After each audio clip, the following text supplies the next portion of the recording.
എടി സ്നേഹ, എത്രയായി കണ്ടിട്ട്? എന്തൊക്കെയാ അവസ്ഥ? നീ എന്താ ഇവിടെ? ഞാനിവിടെ ഇപ്പൊ എന്റെ ഫ്രണ്ട്സിനെ കാണാൻ വന്ന. നീ ഇപ്പൊ എന്താ ചെയ്യുന്നേ? എന്ത് ചെയ്യാനാടാ, വീട്ടിലിരുന്ന് ബോറടിച്ച് ഒരുപാടൊന്നും പഠിച്ചിട്ട് ഒരു കാര്യമില്ല. എന്തെങ്കിലും കോഴ്സ് ചെയ്താലോ എന്ന് ഇപ്പൊ ആലോചിച്ചോണ്ടിരിക്കുന്നു. എന്ത് കോഴ്സ് ചെയ്യാനാണ് പ്ലാൻ?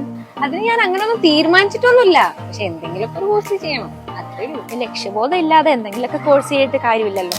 ഭാവിയിലേക്കും കൂടെ ഉപകാരപ്പെടുന്നുണ്ടെങ്കിൽ ഒരു കോഴ്സ് ചെയ്തൂടെ? എനിക്ക് അങ്ങനത്തെ ഒരു ഐഡിയ ഒന്നും കിട്ടിയിട്ടൊന്നുമില്ല. എന്ത് കോഴ്സിന് പോകണമെന്നൊന്നും തീരുമാനിച്ചിട്ടില്ല. നിനക്ക് മൊബൈൽ ടെക്നീഷ്യൻ കോഴ്സ് പഠിച്ചൂടെ? എടാ, അതൊക്കെ എനിക്ക് പഠിക്കാൻ പറ്റുമോ? എനിക്ക് കഴിഞ്ഞല്ലോ, പിന്നെന്തുകൊണ്ട് നിനക്ക് കഴിയില്ല?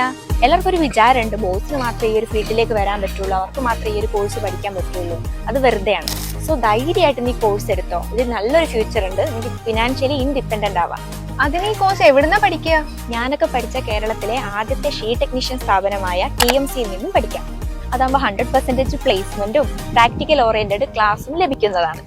ഈസി ആയിട്ട് കോഴ്സ് പഠിച്ച് ടെക്നീഷ്യൻ ആയിട്ടോ അല്ലെങ്കിൽ ഫ്രണ്ട് ഓഫീസ് മാനേജർ ആയിട്ടോ ജോലി ചെയ്യാവുന്നതാണ്. വനിതകൾക്ക് പ്രത്യേകമായിട്ട് 50% ഫീസ് ഇളവോടുകൂടിയാണ് കോഴ്സ് പഠിപ്പിക്കുന്നത്. അതുകൊണ്ട് തന്നെ കരിയറിൽ എനിക്ക് നല്ല ഗ്രോത്തും അച്ചീവ്മെന്റും ഉണ്ടായി. അതുകൊണ്ട് തന്നെ നിനക്കും ഈ ഒരു കോഴ്സ് ധൈര്യപൂർവ്വം ചെയ്യാവുന്നതാണ്. ഈ ഒരു കോഴ്സ് പഠിച്ചാൽ നിനക്ക് എന്തായാലും ലൈഫിൽ സെറ്റ് ആവും.